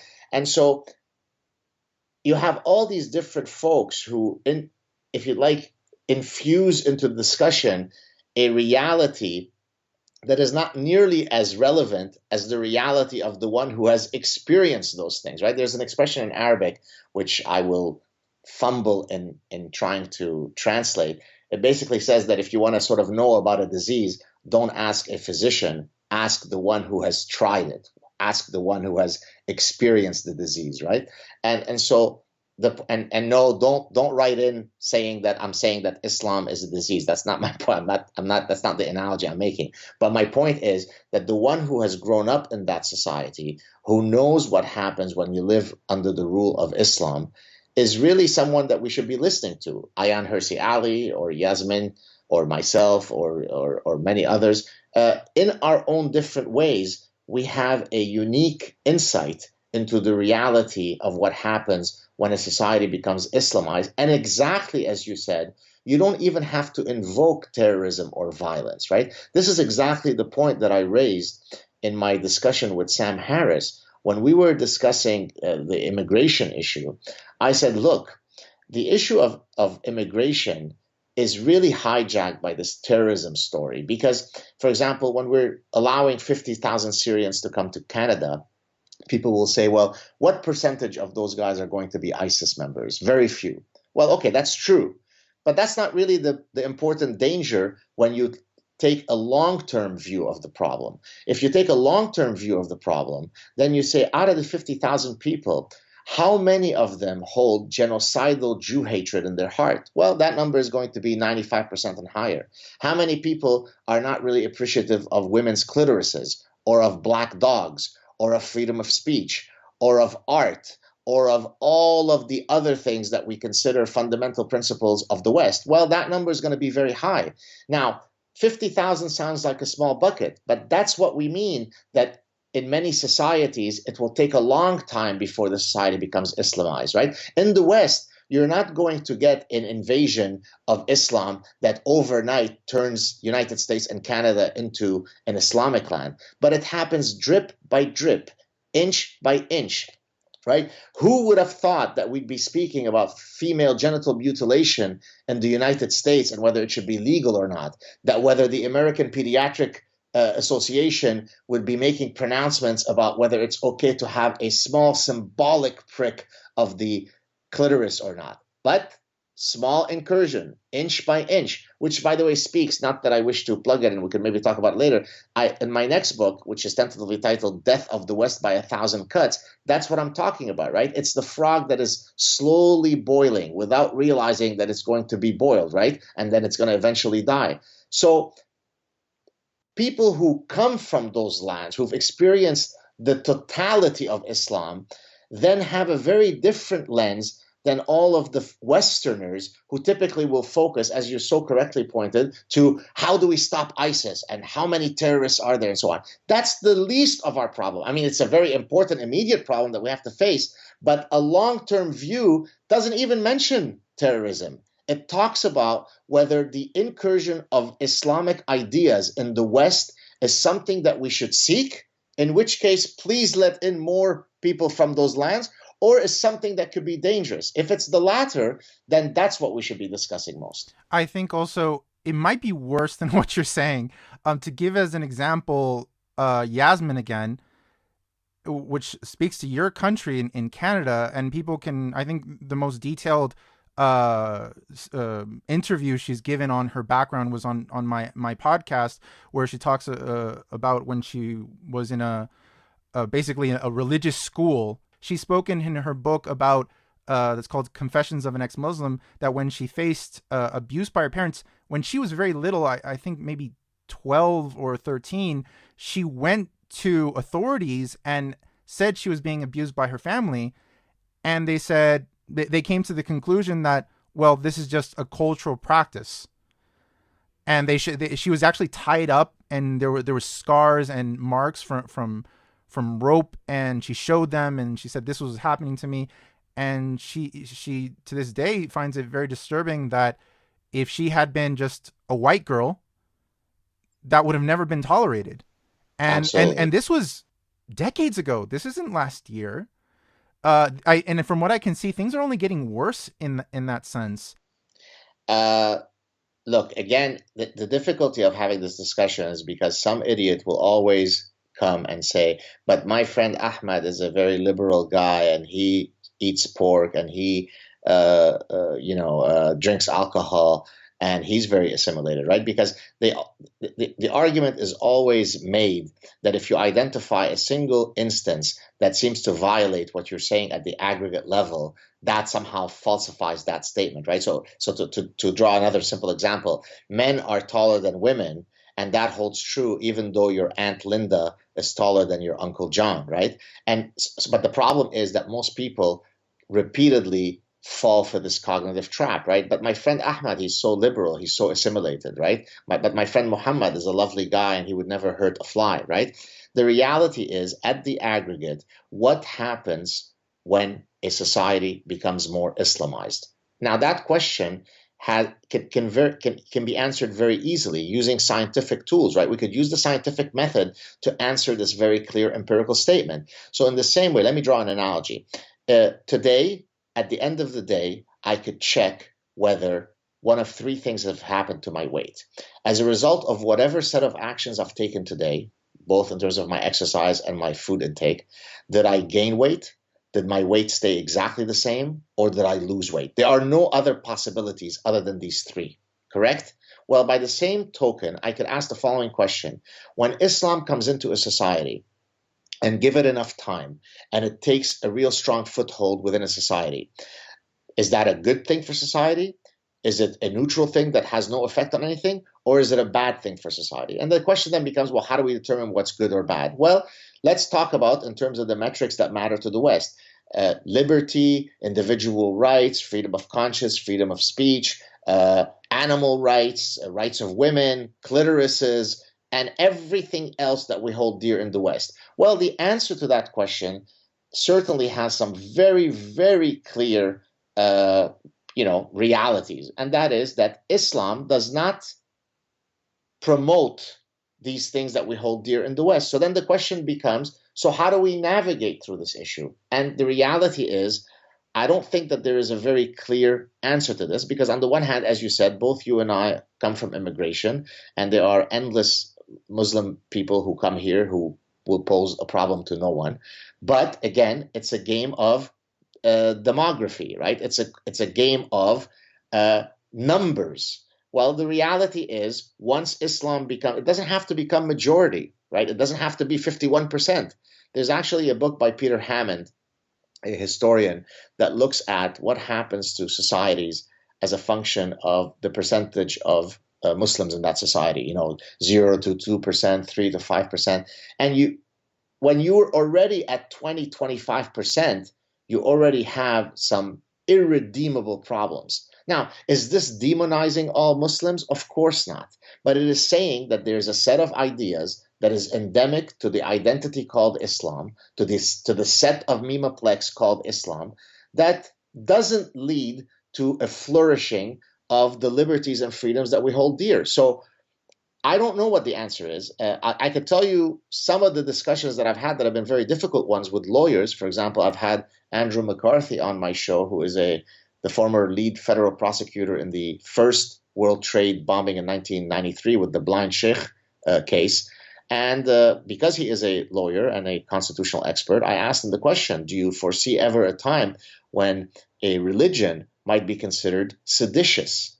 And his answer was yes, right? So the reality is that at some point, the West is going to wake up, right? Not everybody is going to go to the quiet night, very meekly, right? So people are going to wake up, and we're going to solve this problem in one of two ways, either peacefully or violently. Now, all the work that I do it with the hope that with my very small voice, I could wake people up to get engaged so that this problem can be solved peacefully. But what worries me is that the way we're going, we're becoming so desensitized to daily butchering in every single place of the world. There is no corner. My wife has even asked me, where do we run to next, Gad? And I said, well, maybe Japan. This is an actual conversation that my wife and I had in my house. Why? Because we're seeing what's happening in Canada. Now, it's not going to be bad overnight. Some idiot will write and say, what is he talking about? Montreal is a gorgeous city. Of course it is. And probably within my lifetime, not too many things will go badly. But again, long-term view. What about my children? What about theirs? Does an increase in burqas and hijab, does that serve as a good proxy measure of increased tolerance to the Jews or decreased, right? So these are the difficult conversations that we have to have, and they're never helped by the endless confused Westerners who repeatedly will cry, we're all a bunch of racist bigots because we ask these questions. What do you think? Yeah, even as we talk now, last night there was a bomb that went off in Manchester at a Ariana Grande concert, and we spoke about this a little before we started talking, but I don't see that there's enough examples anymore to get people to wake up to a problem, and I'm not sure then what the solution is. It seems like no matter how much you can point out as far as the problems that are happening in the Middle East or the West, people don't want to see the problem for what it's worth. There's a commenter on CNN, Sally Cohen, who's a lesbian Jewish political commentator, and she defends Sharia as being some kind of humanist ideology. Yes, I've gone after her. I actually call her Imam Sally Cohen or Grand Mufti Sally Cohen, because she obviously knows a lot more about Islam than myself, than Yasmin, than Ayan Hirsi Ali. We're all these bigots who come from the Middle East who don't really understand Islam the way she had from her bullshit education at Wellesley College or whatever bullshit school she went to, right? So that's the arrogance that I've often said, Lalo, and it's worth repeating here. And I'm not engaging in hyperbole here. I respect the Islamic extremists more than I do the lobotomized Western castrated fools. Because at least the former as much as you might hate what they stand for, they stand for something. You understand what I'm saying? And by the way, that's what causes some women to, in a pathological sense, fall in love with some of these guys, right? Because they're these heroes on the horses who are fighting again, right? I mean, so you could see how one could be enamored with the Islamic extremist, no matter how barbaric his mindset is. But that, to me, is a lot more respectable. I mean, you follow what I'm saying? Than the endless, the cacophony, the tsunami of Westerners who are saying, listen, be quiet and let these warriors lead us quietly into the abyss of infinite darkness while we cower in our castrated reality. That's what drives me crazy. And when I use language like castrato and ostrich brigade and all this, it's not because I'm trying to be cute and funny. It's because words are powerful, because words are vivid, because words can be communicated easily. And so I pick very specific words precisely because they convey a message. I mean, what more proof do you want in terms of how much collectively the West is castrated? I mean, how much more can you prostrate yourself and self-flagellate at the altar of infinite tolerance while endless people are being massacred in every corner of the world, right? I mean, what is the evidence that I can show you before you say, gee, there might be a link between this ideology and violence, right? I mean, do you have no shame? Listen, I've had a guy on, I won't mention his name just to be cute, but he's a British journalist, okay? You could probably go back and find out. His name rhymes with Knick Knohen, okay? I'm being facetious. It's Nick Cohen, okay? Author of What's Left, I believe, right? Yeah, yes. I mean, I think that's his most famous book. He's also a columnist. We had a reasonably nice conversation. I think I was very restrained and polite with him. But if you saw the smugness with which he addressed me, like how, of course, the extremist right is as dangerous. Of what are you talking about, Islam, right? And so on. And you look at this guy and you say, Jesus Christ, I mean, how lobotomized must you be? I mean, should I troll him now and send him, oh, yeah, look, the Manchester thing, it clearly was those neo-Nazis, right? Now, I don't troll him in particular because he was a guest on my show. And so out of respect of simply us having had a relationship and I follow him and he follows me, I refrain from doing, so I kind of bite my tongue out of respect. But again, think about this guy.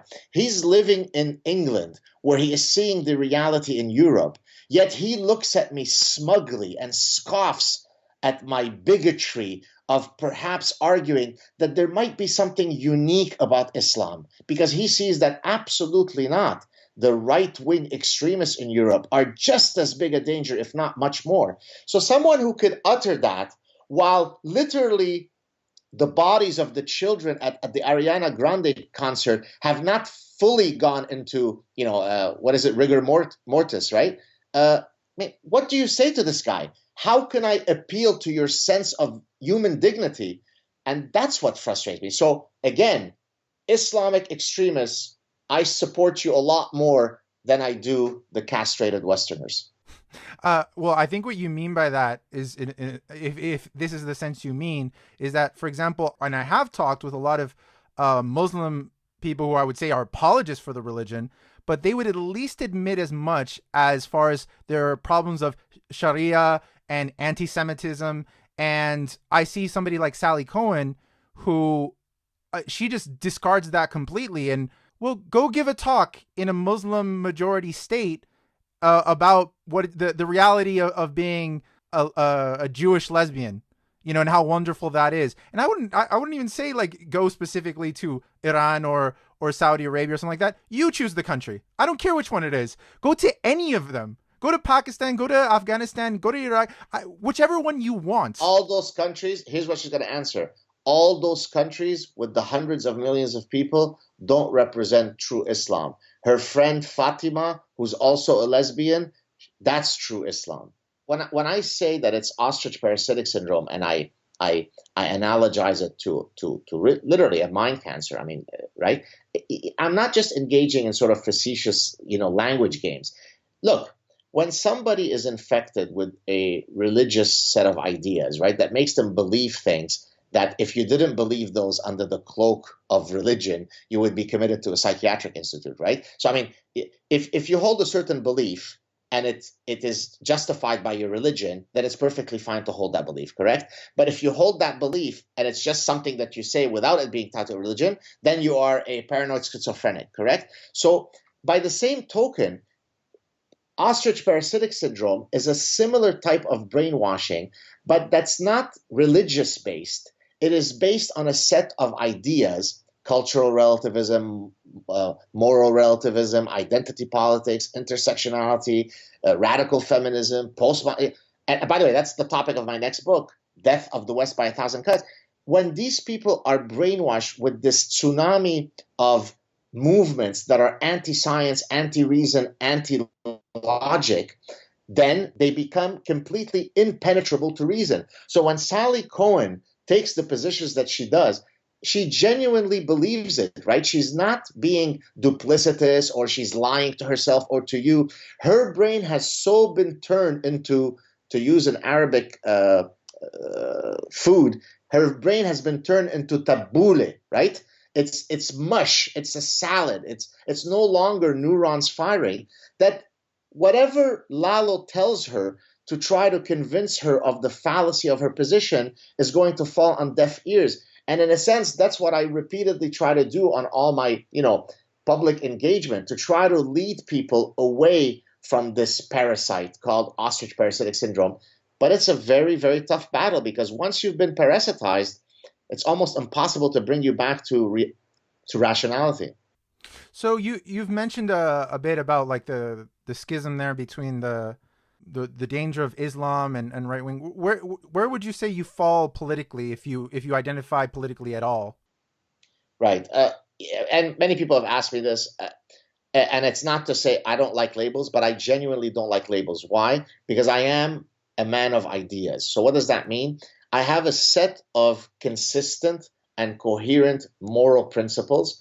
And then depending on the issue at hand, my pronounced position might be construed as conservative or ultra liberal. Do you follow what I mean? Oh, So in other words, so am I for the death penalty for recidivist serial child rapists and killers? Absolutely. And I can propose an argument as to why I can perfectly get on board with that.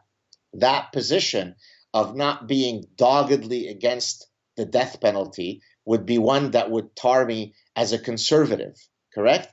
On the other hand, am I somebody who socially is about as liberal as you can get? I don't care what you do in your bedroom. I do believe that women have a right to choose whether they wish to have an abortion or not. So all of those hot button issues that would typically place somebody in the conservative camp, then I'm certainly none of those things. So then in that case, I would be an ultra liberal.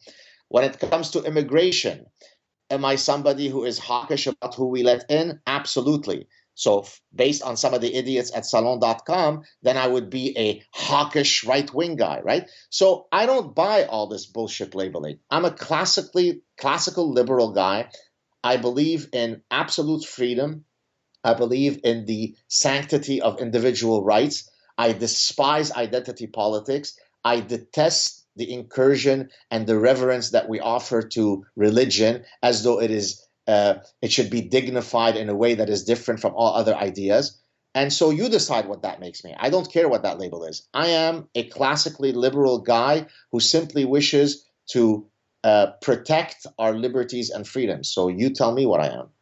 Right now, I think it's almost impossible to even label oneself what it is, because what is really the left anymore, or the Exactly. right in the world? I think it was maybe a bit clearer 20 years ago, but now I don't know what the hell's going on. People, for example, just sorry, before you go to the next question, people, for example, will write to me. I put this under the "I used to love you, God Saad, but bruh," and then fill in the blank, right?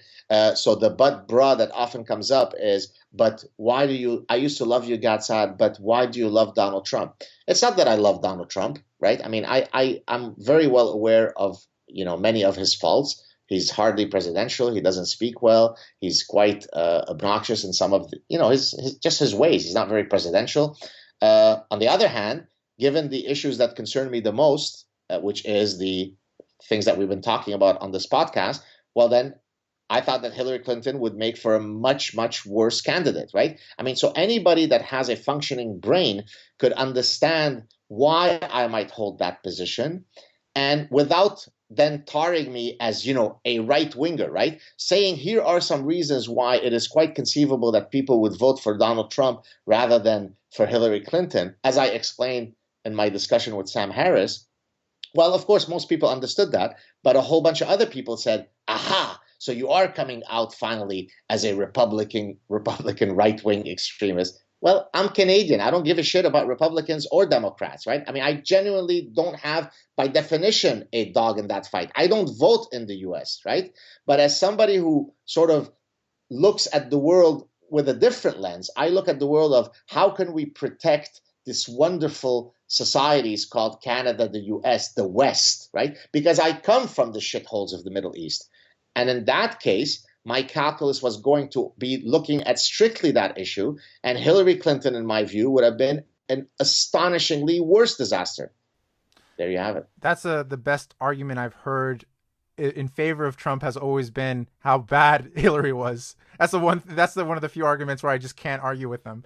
Interestingly, sorry, forgive me for interrupting. No, I know you want to go. Interestingly, and I won't mention names because we both know them, there are people who will agree with me, and I would consider to be allies on the issue of Islam and so on. People that you know well, people that some of whom you've mentioned in this podcast, but who've completely gone wacko when it comes to the Hillary versus Donald Trump issue. So again, it shows you what dogma does to people, right? So let me give you another example. People say, oh, but when it comes to science denialism, the Republicans are worse. Well, that's actually demonstrably false, right? Both Republicans and Democrats will choose which science they're going to ignore. But to the extent that you are parasitized either by right-wing dogma or left-wing dogma, you open your mind up to being fertile to rejecting logic and science and reason, right? So a right-winger might reject evolution, right? Because he thinks God created us in his image, blah, blah, blah. But a left-winger will be biophobic, right? Will argue that, no, there are no innate sex differences. So both are idiots, but they choose to be idiots on different things. And I've seen this in my engagement with people who will agree with me on 99% of issues. Activists, for example, who critique Islam, but for whatever reason, the real danger in the world today, according to them, is Donald Trump. And I think there's been a chilling perhaps in our relationship, not that I wished for that to happen, because I often will come out and, criticize Hillary, but not Donald Trump. Suddenly I was no longer a, bona fide ally to them because I dared not hate Trump. It's ludicrous. Trump has become, after the elections, it was a subject I very much moved away from because I found it almost became like the Israel-Palestine conflict where people were so polarized and they were building walls as far as friendships with people. Trump just became the subject where I can't befriend you in any way because of the president of the United States. It's just a politician. This is not the end of the world. I actually have, moved away from even reading stories about it and gone back to reading and which I like more about reading about history and things more of the sort than getting too involved. Because when it comes to something like Trump, I could read stories all day, every day about it and just waste my life in that. And I try not to because but I did want to move towards talking about reform, which speaks to what we consider a solution to all the problems we've been discussing. And I was more inclined to see the positive aspects and see it more as a possible solution when I first heard about it and read about it. And then you grew up, and then you grew up. And then I grew up. But certain issues I've had with is, one, I don't see that it's actually taking any effect. And two, I notice a pulling back of criticism of Islam in favor of reform. There's a lot of other questions I've been asking myself about reform, but I don't want to make this about my ideas on it. What I wanted to ask you is, I know that you have your issues with reform, and I was wondering if you could be specific as to what the problems are you see with reform as a system. Right. So, I mean, there are several. It depends how detailed you want to get, sort of broad ideas or specific doctrines. We could sort of try to touch a bit on both. Mm-hmm. Islam has existed for almost 1400 years, right? So the current, quote, reformers, right, or some of the grand muftis of reform that today we see around, it's not as though they're coming up with a new idea. Gee, nobody has thought about reform for 1400 years until these idiots came along, right? The reality is that people have tried to reform Islam for 1400 years and it has failed. So that's just first as a historical statement. Now, there are offshoots that have come up, right, of the new sects, but those sects, according to Islamic jurisprudence, are heretic. They're apostates, and they should be killed, right? So that's number one. From a basic doctrinal perspective, there is so much stuff that would require reformation, and the material is so clear, right? So it's not as though, but gee, if you only interpret it differently, there's another way to interpret it, right?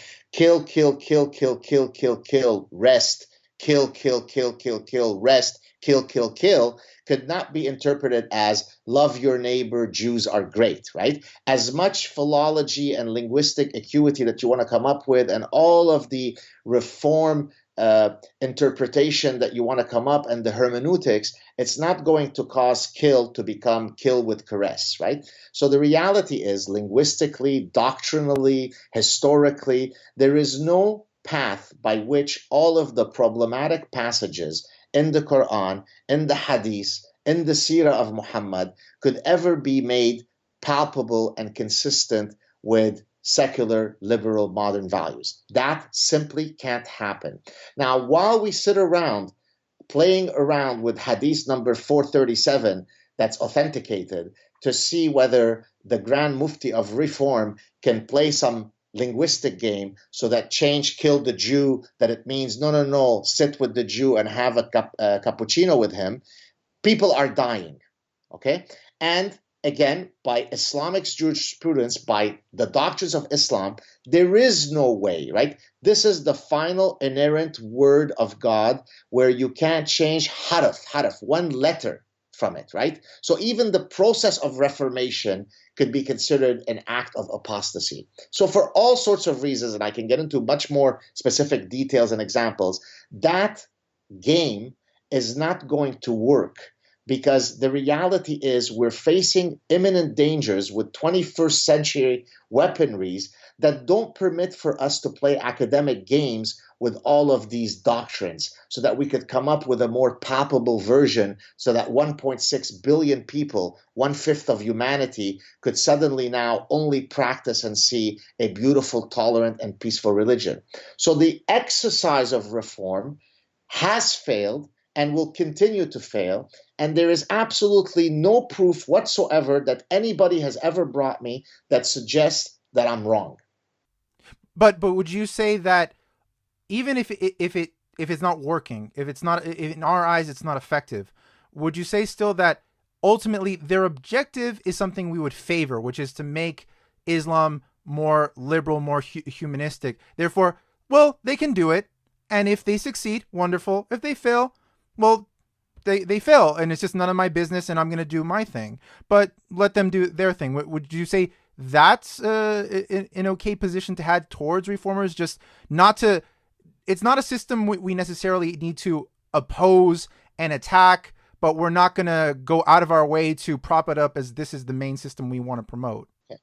All right. The 22 people who died yesterday, many of whom were children, can we go to their dead corpses and, well, I guess dead corpses is a redundant. Corpse is already dead. So could we go to their corpses and maybe tell them that, hey, don't worry about it. We're going to... These guys are trying their best. They're doing reform. I mean, do you see what I'm saying? No, but I'm saying, like, I wouldn't myself push reform at this point in any way. At best, I would say, a reformer shouldn't be attacked as racist, and I would support them as people, right? If they were put on list, as some of them have, as being bigots, or if they're, called lapdogs, like Majid Nawaz has, I would support them in the sense like don't treat these people as lesser human beings. I Yes. wouldn't necessarily support their projects, but I don't maybe see any reason that I need to work against it. If any reformers have any success in what they do, ultimately that's better than nothing. Is there any reason I should oppose these people in your Got eyes? it. Yeah. Got it. No, it's a great question. And Yasmin and I touched on this when she came on my show, both on air and then also privately. Uh, Look, I get it, right? Hey, they're trying their best, and if they save two people, then hey, it's better than nothing. The reality is, well, there are several issues here. Number one, you have limited time. You have a fixed amount of pie that you could engage on this matter. Should you use it in the most effective way possible, or should you pursue strategies that ultimately are likely to yield much less, bang for the buck, or whatever the expression is, right? So that's number one. Number two, if I told you right now, look, there is this whole Western medicine thing where we use evidence-based science to determine the efficacy of a cancer treatment, but there's also this other method. It's called sit under a pyramid, pray booga booga while stroking crystals, and maybe that will solve your pancreatic cancer. I mean, it may not be the best method, Lalo, but it's an alternate method, and maybe we should support the pyramid stroking crystal guys, because that's just another way to do medicine, right? You would say no, that's called medical quackery. And if you are a science based, reasoned person, you would not promote the pursuit of nonsense in solving a problem. So the reform stuff is medical quackery. It might be rooted in a genuinely honest effort. You understand what I'm saying? I'm not suggesting that all the reformers who are trying to get into the weeds of each passage and try to reinterpret it are not coming at it with honesty. And for that, they should be applauded. They're trying to do something good. But I don't have time to waste with that, because 22 people, including children, just died yesterday. So we have to skip the medical quackery and the mantra chanting, and we have to get to actual solutions. And the actual solution, I'm not sure what it is, but here's what I know is true. You're not going to go piecemeal, letter by letter, of the trilogy of Islam, the Quran, the Hadith, and the Sirah of Muhammad, and Sharia law, which is codified in the Reliance of the Traveler and so on, and try to reinterpret this so that voila, you come out with something that is palpable with the West. It's not going to happen. It's medical quackery. And there's 1400 years that support that. Never mind all of the doctrinal reasons why it won't happen. So why waste your time on that if you have a fixed pie, rather than actually go and look for the most effective solution? Can I don't ask say you a question there? yes. Because I mean, the whole thing you said, I would agree with, but there's just a confusion in my head. The way you talk about it is like when you say why waste your time. Are you talking about yourself, or are you talking about the reformers? Is your objective to say the reformers should not be doing this? Like you want them to change their course and their projects, or are you talking about you and me or yourself? Look, I don't think I'm so powerful as to presume that I can stop them or get them to stop whatever trajectory they're on. So I'm not going to assiduously work at trying to stop them from their pursuits, right? What I'm saying instead is there is genuine harm that comes from their futile efforts. Let me give you a specific example. There is an expression in Arabic which I have mentioned several times in my public engagement. I'll say the expression in Arabic and then I'll translate. Biskaru bil, which basically means to get drunk simply by smelling the cork of the wine bottle. Do you understand what I mean? That means you just smell the cork bottle and you go, oh my God, I'm getting so drunk from this. Well, these reformers are that cork. Westerners watch them. They see them speak with a nice accent. They see them dress nicely. They see them have proper verbal fluidity. And they say, you see, there is hope. But they are peddling useless hope. They are peddling quackery. So they are selling you a false promise. So in that sense, they are harmful, because I know of endless people who say, but wait a minute, so and so is doing a great job. He is going down the path of reform. And then, of course, my answer would be, so show me the results. What are the results? And of course, they can't. But there's hope. Let's hope. Well, politicians are nothing but peddlers of hope, right? Obama won a Nobel Prize because he peddled hope and change. So hope is a very intoxicating elixir, but it's empty. It's bullshit platitudes. There has to be a real concrete effort at dealing with this. And all of the reform talk in the world is not going to solve this. All we're going to have is an accumulation of more corpses, of more innocence lost. And frankly, I don't want to be a part of it. So am I going to work hard at stopping those people? No, and I don't. But certainly I'm going to warn people that you're being led by false promises. I haven't been inclined too much to, when I see reinterpretation of scripture, although to me it just has no value. If a person says the invisible unicorn is pink, another person says it's blue, I don't really care either way, to be honest. So it's not something that interests me as far as interpretation.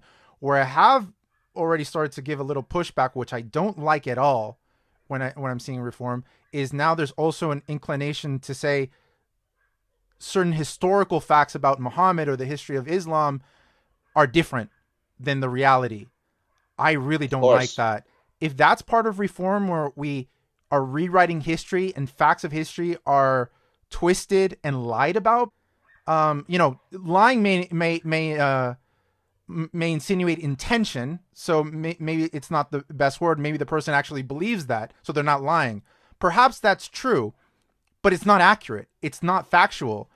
And to me, I don't think any positive outcome can come from saying untruths, from saying falsehoods.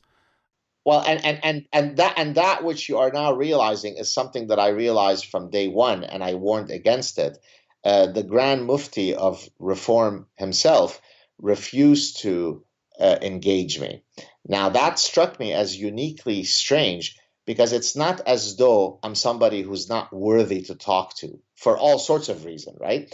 But the Grand Mufti of Reform, being the astute, smart guy that he is, realized that yours truly would not be drunk at smelling the cork. In other words, he saw in me somebody who would probably be a bit more of a formidable. Now, by the way, I would be very polite and restrained and nice with him, as I am with everybody else with whom I have a conversation. But the point is, the fact that he refused to engage me, and in a very haughty and dismissive manner, I might add, told me everything that I needed to know, right? Because it told me that he could go to the parties at Harvard with all the white, guilt-ridden folks, and he could tell them whatever they want, even including some of his famous friends, and they fall prey to the charm of the cork of the wine bottle. But this guy wasn't going to fall. You can't come to me and say, no, but you don't really understand Arabic, right? And therefore, you avoid me. So that, to me, shows me everything I need to know about, frankly, exactly what you're now starting to realize. By the way, other folks, I don't want to turn this about any individuals. That's why I'm not mentioning any names, even though probably people can guess who I'm talking about. A growing number of people have written to me privately and say, geez, I used to think that you were hard on this guy. Now I'm in your camp.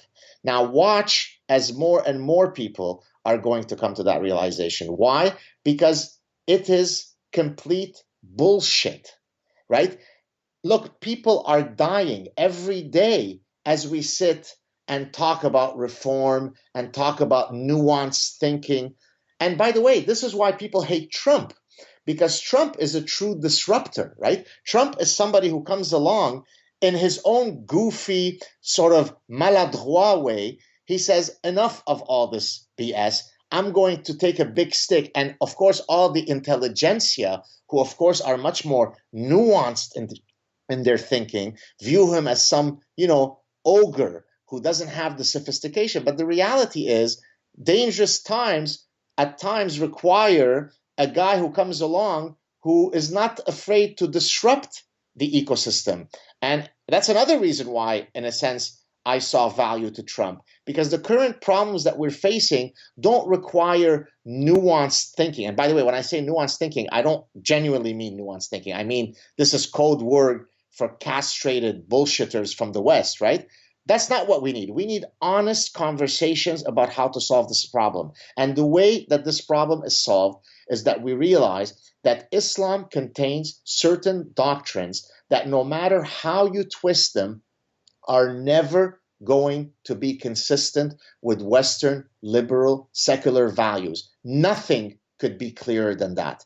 So I'm not sure what the solution is. Maybe the solution is that you come up with a new set of books where all of those parts are expunged. Why? Now somebody might say, oh, but you're infringing freedom of speech or freedom of religion. No, because we do have laws that say you can't engage in incitement to violence, correct? We have those laws. Even with the First Amendment protection of the United States, you can't get up on a soapbox and say, let's round up the Jews and kill them. Well, there are many, many parts in those holy texts that could easily be construed as incitement to violence. So rather than seeking to interpret the very obvious, maybe you need to make those parts illegal so that people are no longer able to go to the mosque and spew that shit and say, well, hey, but that's my religious freedom to do so. Look, in Montreal, within a 10-minute drive of my house, there are imams that call for the annihilation of the Jews. This is not in Yemen. This is not in Kuwait. This is in Montreal. We're allowing this? Under what? Nuanced thinking? Under what? Reform? So what I'm saying is, raise your game, speak honestly, stop equivocating, and we will solve this problem. And by the way, all our brothers, our Muslim brothers, who are genuine lovers of freedom, will thank us for it, right? But by being weak, by being unsure, by equivocating every syllable, we're only going to extend this problem for many future generations. God damn, that was passionate. What you said there was that's speaking to the West. However, the Muslim majority states are not in isolation. We live in a globalized society. So when we talk about how to change Islam in a Muslim majority state, what do you see as possible solution? Do you think just secularism, for example, a separation of church and state, despite you're not going to get rid of fundamentalism in that case? Do you think that's the first step towards the kind of world we want to live in with these Muslim majority states? Or yes. Well, I don't think it will come from the governments deciding to suddenly be sweet and cause a separation between state and mosque, because they don't benefit from implementing that separation. I think that Islam will ultimately, fix itself, whatever that means, when the honest, the decent, the good, the freedom-loving people within that faith rise up and say, honestly and in unison, we've had enough. And by the way, half of those people are called women. When women decide that they have had enough with the misogyny inherent to their ideology and truly rise up, everything will be resolved. And I'm not the first to say that. Maybe I'm saying it using the unique prism of my own experience, but I think several people have noted, and maybe I'm mistaken, maybe somebody will correct me, but I think none other than the great Christopher Hitchens had remarked something similar. He said something along the lines that the only solution for poverty is the empowerment of women. Okay, there you go. So the reality is that there is a dynamic that's at play here. And by the way, I've discussed this from an evolutionary perspective, right? Not only Islam, there are many ideologies that seek to control the force that men are most afraid of. And you know what that force is? It's called women's sexuality. Okay? So different cultures will control women in different ways. So it's not as though Islam is, has a monopoly on this idea of controlling women, but it certainly has developed a very powerful set of tools to control women, right? And the day that women are no longer partners in their subjugation. The day that, and now, of course, you might say, well, how should they do that? Then we could leave the details for now. We're talking at a more philosophical level. The day that women honestly rise and say, it's over, I will no longer have my identity, my body, my hair, my clitoris, where I walk, what I say, whom I marry, when I marry, with whom I have sex with. Everything that defines my personhood as a woman, you could no longer control, and you have a true awakening from the Muslim women. Well, guess what? The problem is going to be resolved. So it's not me or you who's going to resolve it. It's not the benevolent Saudi Arabian government that will decide to create separation between church and state. It will come from the trenches. It will come from the people who most suffer under Islam, and that is Muslims. And they will rise up and say, look, I don't want this anymore. I could still be a cultural Muslim in the sense that, there are wonderful things that have come out of Islam. Islamic architecture, Islamic music. I mean, all sorts of things have come out of that culture, right? Again, I come from an Arabic country. There are endless things that I love about the hospitality that is endemic to the Middle East, right? That sense of bonding that comes, right? Some of my closest friends, and I truly mean that, have been people who, of course, are not Jewish. As a matter of fact, one of the fictions I used to often have with my own parents is that I wasn't somebody who was all, Jewish. I mean, I have a lot more in common with a Muslim guy who comes from Lebanon than a Polish guy who's Jewish, right? Because the metrics of our sort of similarity of our cultural upbringing is there's a lot more overlap with him than there is with the Polish guy. So the reality is that when Muslims for themselves decide that the jig is up, then you will see things improve from one day to the next in the same way that the Berlin Wall fell. And that's why there is such a powerful attempt to control women in Islamic societies, because those guys are not idiots. They know that ultimately the only way that the whole system can be maintained is if you keep half of humanity that holds the most powerful force in nature called women's sexuality. When they control that, then the game can continue. Once they lose that, it's over. So to all my Muslim sisters, wake up and fight. Yeah, I mean, I've tried to make this podcast as much about women's empowerment as I can, inviting as many women who have suffered under any conditions as I can find. And I would also say not to just, we keep rambling on about Islam, but as you said, the empowerment of women is an essential thing across the board in many cultures and many religions. For example, here in South America, where I am now, Chile, for example, they've only had divorce since 2005. Sexual education is extremely poor. And Chile is one of the, I believe, 6 countries in the entire world that completely outlaws abortion across the board in any case. And people should know that every single one of those countries of the 6 that prohibits abortion completely are all, I think, Christian majority countries. None of them are Muslim. And living in a country like that, although I've seen Chile grow and it's now one of the main economies in the world, I would say most of the problems socially that lead to poverty are due to religious imposition on women's sexuality, because women can't control their reproductive organs.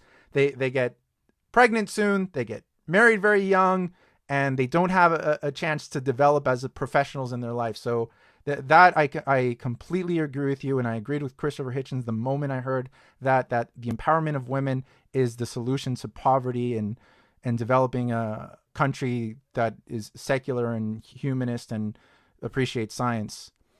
Well, and since you mentioned Christianity, let me mention some, sort of highly religious Jewish folks whom I don't support, right? I used to live in a neighborhood in Montreal. The neighborhood's called Outremont, where it was all, Hasidic folks, right? Now, technically, these are my co-religionists, but I couldn't be any more different from them. I mean, to me, they were Martians, right? Even though I've known, rabbis and folks from these sects who are perfectly lovely people, but I would look at their children, okay, and I would genuinely feel bad, because I'd say, here's a child who, by the sheer accident of the family that he's born into, will never know endless things in this world because of his religious indoctrination, right? His trajectory on all sorts of important life decisions is completely set out for him because of his religious brainwashing. And I say, my God, could you imagine if I had grown up in that environment? I mean, could I have gone on and studied the things that I've studied in my life and had the trajectory that I had? Would I have had the guts to break free from that? Well, probably, given my personhood, maybe yes. But what about the endless other kids who don't? So I agree with you. It's not as though, I mean, we focus on Islam only because it is also, I mean, it would be dishonest to pretend that, to create this false equivalence. Well, all are equally bad. That's simply not true, right? I mean, we don't worry about the endless, millions of Hasidic Jews who are blowing things up, right? But you're right. There is no monopoly in Islam. It's not as though Islam is the only ideology that can control people, that can brainwash people. That's clear. That doesn't need to be said, right? I mean, communism was also bad, and fascism is also bad. There's all sorts of brainwashing that happens from all sorts of sources. What I disagree with typically is when people say, well, because Christianity also has some really bad things, therefore all religions are equal, right? Two people can be overweight. One is 20 pounds overweight. One is 200 pounds overweight. They're both overweight, but not in equal measure, right? So yes, we should also focus on stupidity in Judaism and in Christianity and all other, indoctrinating machines. But that doesn't mean that Islam doesn't have a unique position when it comes to these issues. It's kind of funny when somebody says when you're talking about the problems of Islam and they bring up Christianity, you might even respond to them. So what you're saying is all lives matter. You are very good with these quips. I love your quips. Really. That's my thing. That's how I got here. Right. I also want you to mention it if you can before we start signing off to talk about the book you're writing. Yes, thank you for asking. So I've been in the book prospectus writing. The book prospectus, by the way, for those of you who don't know, is when you're putting together, if you like, the sales pitch of the book, which you then shop to your agent, and then the agent takes it and shops it to different publishers. So I'm still very, very early in the process, just because I've been so busy with other things.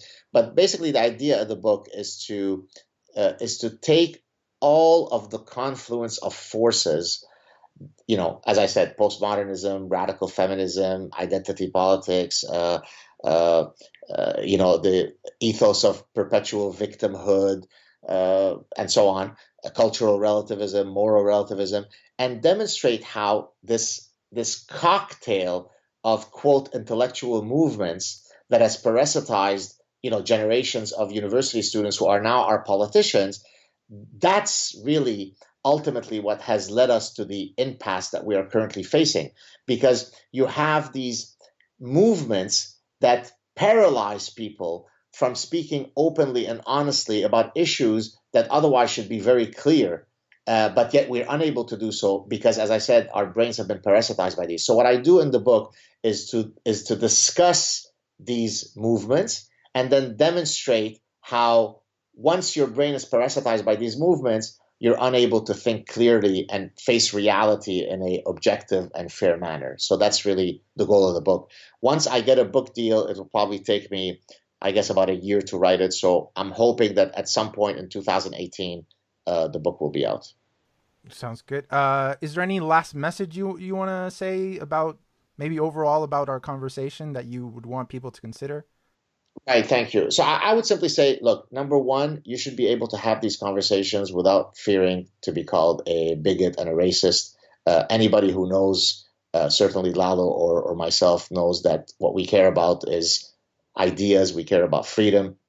So don't let don't let the threat of somebody calling you that stop you from engaging in this debate. Try to be polite, try to be restrained, try to be armed with facts, but get engaged. People often ask me, well, but you're a well-known professor, you've got a huge platform. Well, what can I do?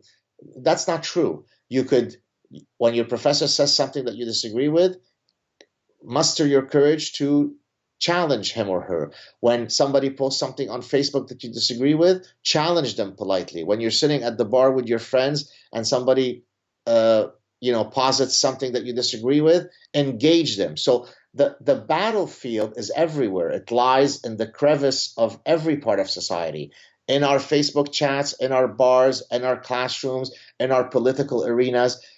So in your own small way, you could contribute to that battle by simply not sitting quietly while the other side has a monopoly over the words that they are, spewing. So get engaged in whatever small way that you can, and hopefully down the line we can win the battle of ideas. Totally agree. Where can people find you at? What websites would you like them to visit? Thank you.